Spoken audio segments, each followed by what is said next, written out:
From improvements on Coleman Boulevard to the Medal of Honor Museum, to infrastructure, to traffic, to affordable housing, I sit down exclusively with Town of Mount Pleasant Town Administrator Eric DeMoura for a special edition of Quintin's Close-Ups. And be sure to download the free Quintin's Close-Ups app in your Apple or Google Play stores. And of course, subscribe to my YouTube channel. Eric DeMoura, it's so good to meet you. Well, thank you. It's good to meet you as well. Oh, I appreciate it greatly, and thank you for being on Quintin's Close-Ups. Obviously, you're the guy, literally, that runs this town. Thank you for saying that. You're very kind, but it takes a team. And I'm proud to be here. We have a wonderful elected body, a large group of volunteers in the community, skilled employees. So it is certainly not one person. It is a team, and a good team at that. How good is this team now? There's so many issues, from the Medal of Honor Museum idea to the Coleman Boulevard project to infrastructure to annexation. What is it like to be you, the town administrator?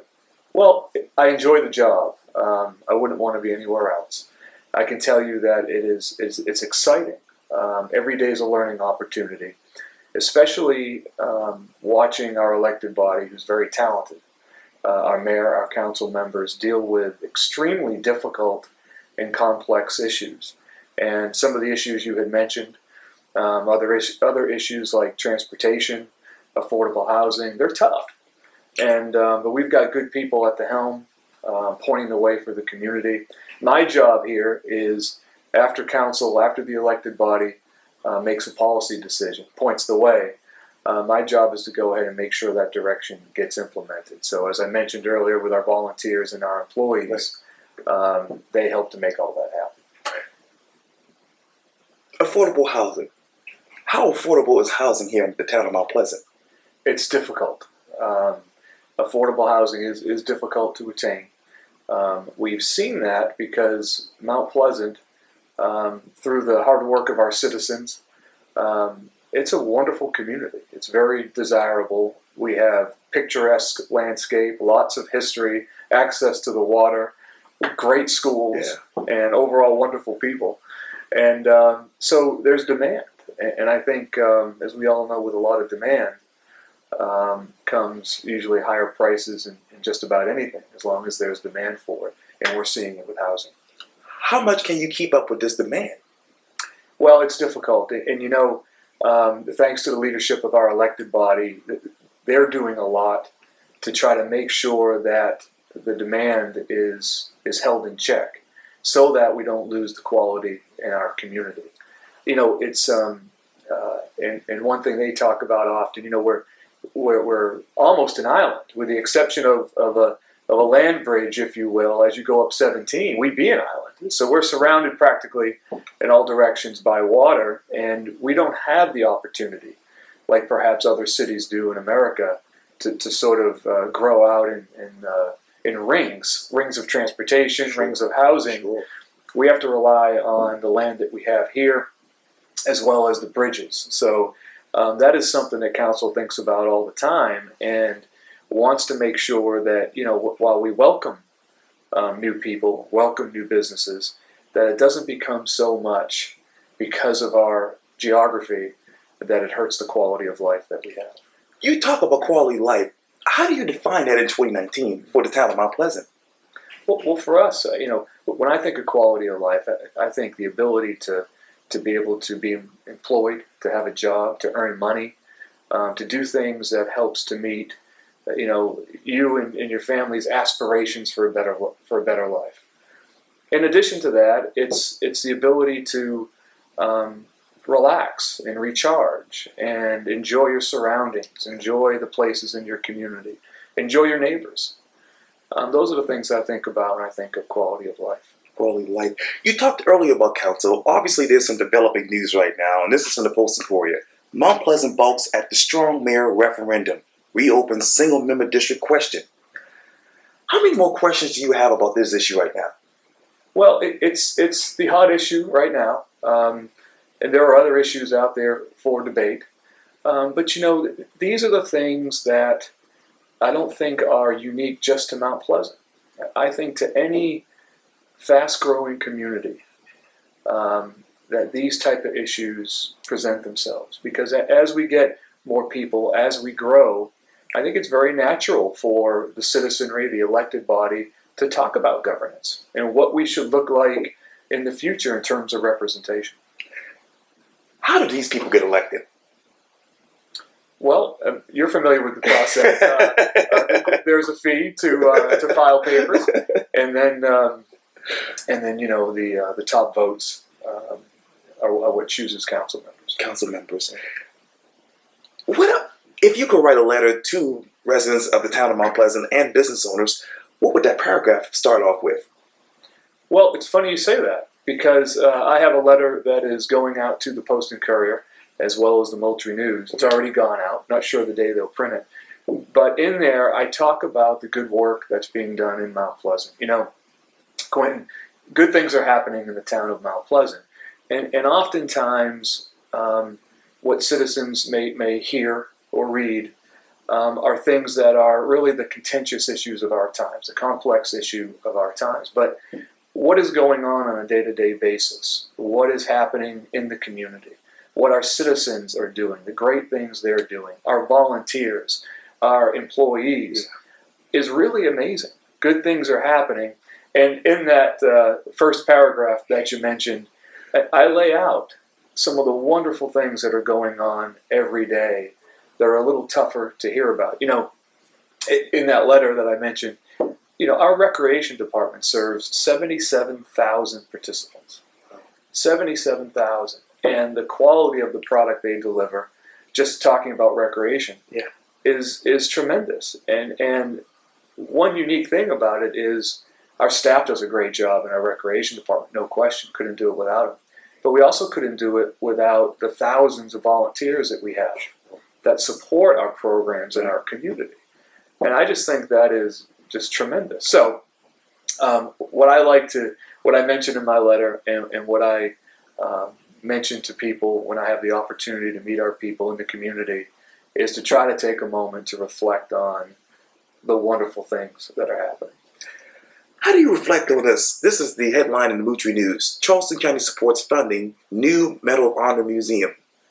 Sure. If they were to come to you today, how much would the town of Mount Pleasant fund this? Well, that would be up to council. Council determines the limits of government, and that includes money and budgeting. And so they would determine exactly how much money would be given. But, you know, Quintin, what a great thing to talk about. I mean, that we would have an opportunity, we could have an opportunity in Mount Pleasant to have a museum, a facility that recognizes our brave Medal of Honor recipients. I mean, you know, and while sometimes the details can get controversial, I think it's really important for all of us to take a step back and reflect on what is trying to be achieved. And it's just wonderful news to be able to talk about hosting something like that. Let me take you, I guess, around the corner here to the Mount Pleasant Waterfront Park. Sure. This is another article from the Post and Courier. It reads this: after 5 years of planning and with permits in hand, it looked like the town was going to cancel a pier extension of Memorial Waterfront Park that would add boat slips, but a divided town council has reversed the course. The town now plans to move ahead with the project, which will extend the Cooper River fishing pier into the shade of the Alpha Ravenel Bridge by 310 feet and create space for visiting boaters with 8 40-foot slips and 200 feet of the side tie dock. 2 more slips will be set aside for town police fire boats. Why now? Why now for the project? Yes, sir. Well, a few years back, after the opening of the waterfront park as you see it today, it's been wildly successful, and what a great facility and asset to have in the town of Mount Pleasant. We had available money to do additional phases to the park. And so as part of our process, we invited in the public for public input sessions on what the next phases should look like. And so what was produced are essentially 3 additional phases. Improvements that you mentioned to the pier, some improvements to the fish and tackle snack shop building, as well as some improvements to the overflow parking area. Try to improve that area a little bit more. And so, however, like is often the case, we don't have the money to construct them all. So priorities have to be determined. And that's what you've seen at work with council is can't afford them all. So they've had to debate which of those phases they deem to be the highest priority. And after the last council meeting, they decided to stay with the pier project. If you were to have money saved for phases 1, 2, and 3, how much would that cost altogether for the town? Almost $14 million. And so we have roughly half of that. And half of that can build the pier. Or that money could fund the other 2 phases. So that was the decision in front of our policymakers, and they chose to stay with the pier. Let me go back to the Moontry News. It says this: town provides update on Coleman Boulevard project. What are the updates right now you can tell us right here? Well, it's on schedule. It's on budget. We've had good success with the contractor. Okay. Much of the work has had to be done at night. The nature of the work is complicated. There is a significant amount of subterranean drainage work, as well as many utilities that are conflicting with our design plans. And so a lot of those things have to be handled and managed and worked through. But it's been worked through well. Our staff has worked very hard on the project. As I mentioned, we have a good contractor. And so things have been moving steady, and we anticipate the project being done ahead of schedule. I know there's also another debate, I guess, about the height of buildings on Coleman Boulevard. Where are you in this discussion? Well, this has changed over time. And I repeat comments I made earlier about the difficult decisions, really difficult decisions, that our elected body has to make. It was the prevailing wisdom in the past to allow for taller buildings on Coleman in greater density. Our newer elected body said, well, we don't mind some of those things, but perhaps we don't need as much density, and perhaps we don't need buildings to be too tall. And so they brought down the heights on Coleman, and we've been going forward in that direction ever since. Let me talk to you about annexation. Yeah. Obviously, that's another issue right now. Where do you see Mount Pleasant in this discussion about annexation in your mind? I think annexation is very important. I think, and we welcome all citizens into the town of Mount Pleasant. The way the law is in South Carolina, it's different in different states. But in South Carolina, for the most part, there are some exceptions, but for the most part, the property owner has to choose and has to elect a petition to be part of the neighboring city. And so, in other words, what I'm trying to say is a city really just can't go out and annex a property without the owner's consent. I think it's very important for the community, for the town to annex properties and to have people annex into the town, especially those that are surrounded by the incorporated limits of the town of Mount Pleasant. I say that for 2 reasons. One of them is a continuity of service matter. Imagine, I think many people think that it's easy to tell sometimes what is in the town and what isn't. So imagine having a garbage truck go by. The garbage driver and those picking it up have to determine whether the property they are picking up is actually in the town or somewhere else. And or if you have a police officer trying to respond to a call. In my mind, all of those employees, all of those individuals, it should be pretty clear what is in the municipal limits of the town and not, just for a continuity of service. I mean, people's lives could be at stake. The other one is fairness in taxation. It seems to make sense that assuming that people that may be surrounded by the town of Mount Pleasant, those individuals may or may not be, likely not, participating in paying for, through taxation, a lot of the wonderful amenities that we have in the town, either a new roadway or a new park or a new gymnasium or something. And I think, if everyone is going to enjoy the amenity, then perhaps everyone should pay for it. Should the people in Snowden pay for sewer? Well, that is the hot button issue. And there have been people some elected officials in different jurisdictions who have disagreed. And I'm going to leave that debate up to them. I've expressed my opinion on the importance of annexation, but as far as that particular situation and how it pertains to the access to wastewater, I'll leave it to the policymakers. The media. What is your take on freedom of information? And what's your read on how do you disseminate that type of information when it comes to redacted information? Sure. Well, operating in the sunshine, providing information is very important. And I can tell you, confidently speaking for the employees that work at the town, we believe in public service. We're in this because we're committed to it and we're dedicated to it. And part of what that means is supporting democratic values and making sure that people know what's going on in their government. And so, in a general sense, freedom of information is something that's very important to us too. On a practical sense, sometimes it gets difficult because many times when we receive a request, information request, sometimes they can be extremely burdensome. Many requests can come in at the same time, and almost, and place a significant demand on staff time here at the town. The type of demand that I'm not sure our citizens would necessarily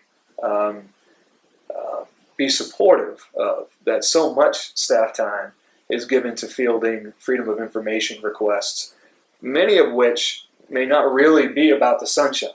It may be about something else altogether. But when it comes to the situation you mentioned, when it comes to the redacted report, our attorneys here at the town believed that they were really at a crossroads and really at a point where it was difficult to know which direction to move into. One was to satisfy the freedom of information request, but it was also an issue of perhaps a minor child being exposed in that report. But what the law allows is the law allows for a hearing in front of an administrative law judge to make that determination. And so that is how the town is proceeding now, where this is one of those situations that there are two paths to go, it appears. Both could be fraught with risk. And so we're taking it in front of the judge to help provide some clarity for us and some direction. What would you do differently if something like this happened the next time? Well, Quintin, usually every situation's different. I think if a situation came down to, satisfying sunshine laws, which are important. So that's important. But if also there was a situation that exposed, say, the treasury of the town at the same time, then I think that provision was put into the state law for a reason, is to give governments the protection of having a court weigh in and provide some direction as to how they should proceed forward if their path forward is a darned if you do and darned if you don't situation. Mm-hmm. Let me get back here to the town of Mount Pleasant. This might be a silly question to end on, but I'll tell you this personally. My favorite place in the town of Mount Pleasant is the Mount Pleasant Town Center. All right. Strangely. Sure. And I'll be back over there Monday to see the Emmanuel movie. Great. But what is your favorite place here in the town of Mount Pleasant? Anytime I can be around our citizens is my favorite place, honestly. Once a month I do something called mobile office hours. And I'm in the community at a location that I issue in advance in the time so people know where I am. Sure. And it can be at a coffee shop, it can be at the library, it can be at a fire station. But any time that I can be around citizens and talk about what's on their mind when it comes to their government or the operations of the government, I really enjoy that. In fact, that is what inspires me and energizes me. It gets me, moments like that help me to fall in love with my community even more and fall in love with my job even more, because that's the stuff I signed up for. And so that is no matter where it is in town, it's a wonderful town, but being around our people is the place I want to be. I forgot to ask you this too. When it comes to, obviously, Mount Pleasant water, what is the relationship right now like with this town of Mount Pleasant and the waterworks in your mind? Yeah. Well, they are extremely important partners of ours. It's a brother, sister, sibling relationship.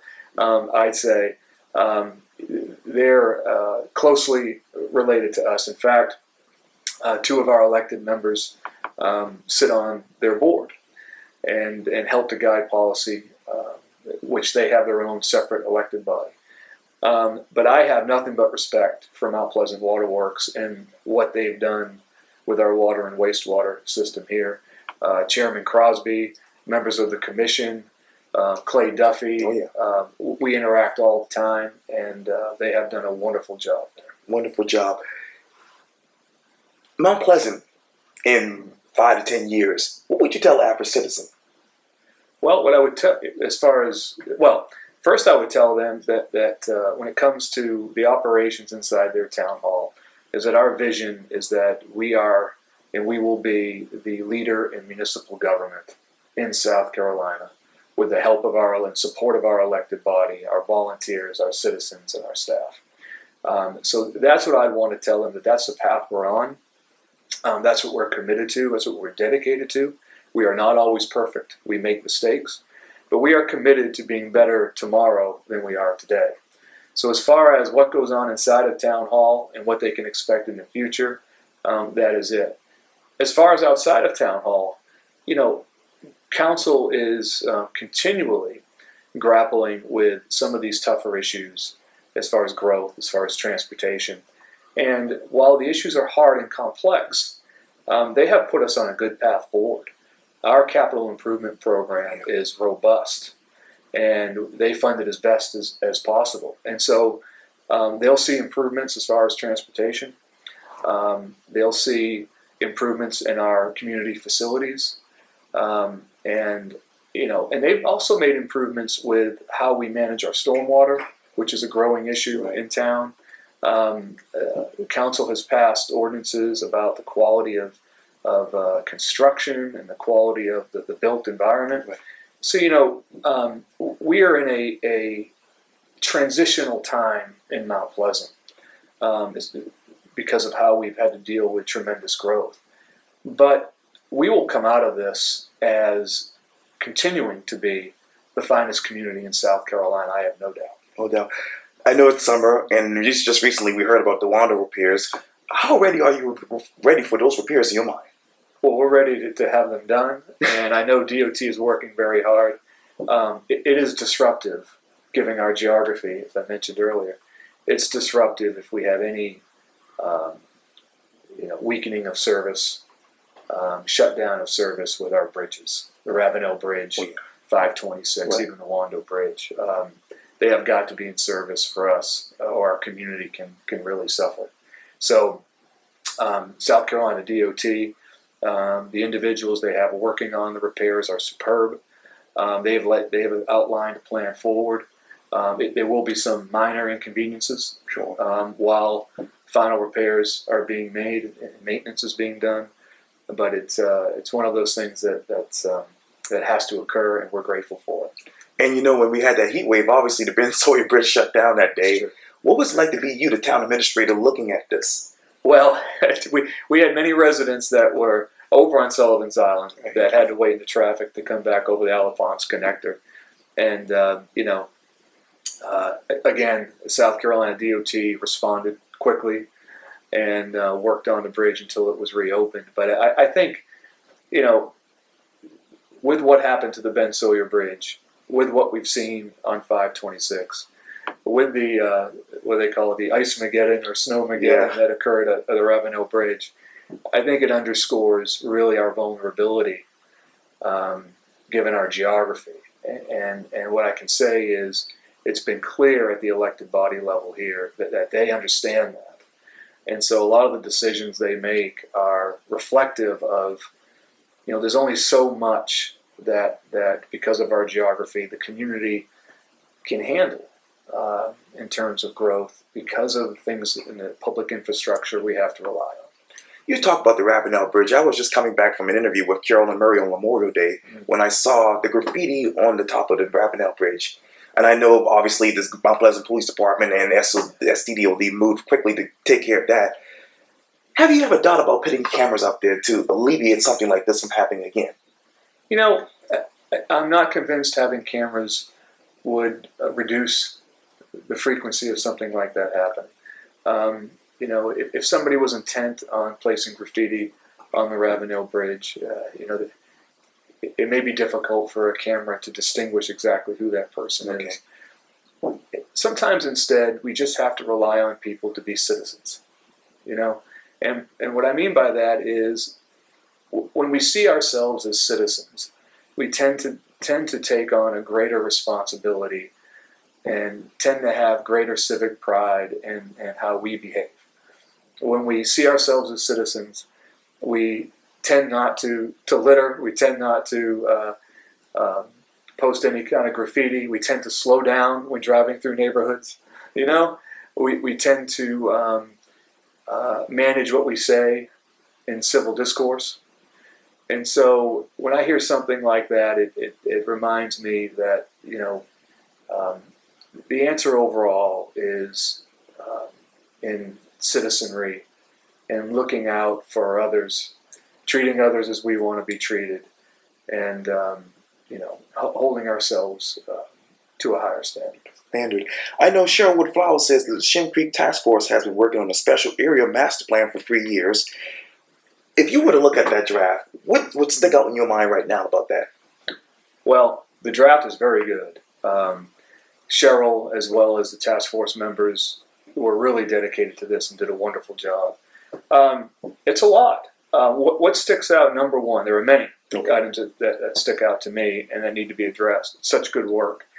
But Shem Creek is such a wonderful area that so many people like to visit and enjoy. Yes. And what's come with that are issues that we really need to address, especially issues when it comes to safety in the waterway. We really need those who are enjoying the area, the beauty of the area, to really be citizens and act in a safe manner. But there are things we have to do at the government level too. You know, I think we're going to need to step up our involvement in the area as a local government, even more than we do now. You know, we have built some wonderful public projects out there. We have one ongoing right now, the pedestrian bridge across the creek. But, you know, parking also was a major factor in that report. How some of the parking is spilling over to some of the residential areas, which isn't good.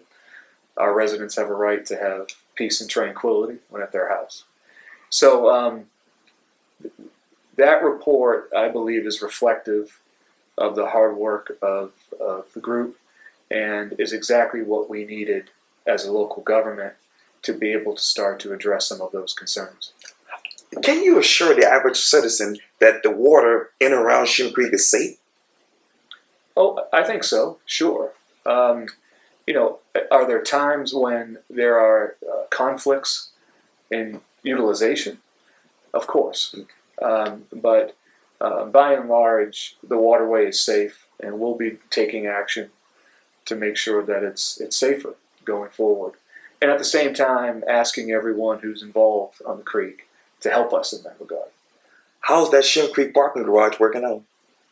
Well, it's privately operated now, and so as far as the interactions with the town, there's not a lot there. I can't say too much about it. Okay. But we do have an active lawsuit ongoing with the ownership group involved in the parking garage. But yeah, it's there. I know it helps to handle some of the those visiting the area by utilizing their parking. But yeah, not much to speak of. Not much to speak of more on that. Eric DeMoura, thank you so much for your time. I really, really appreciate this. It's been a pleasure. Thank you, Quintin. Thank you. I appreciate it.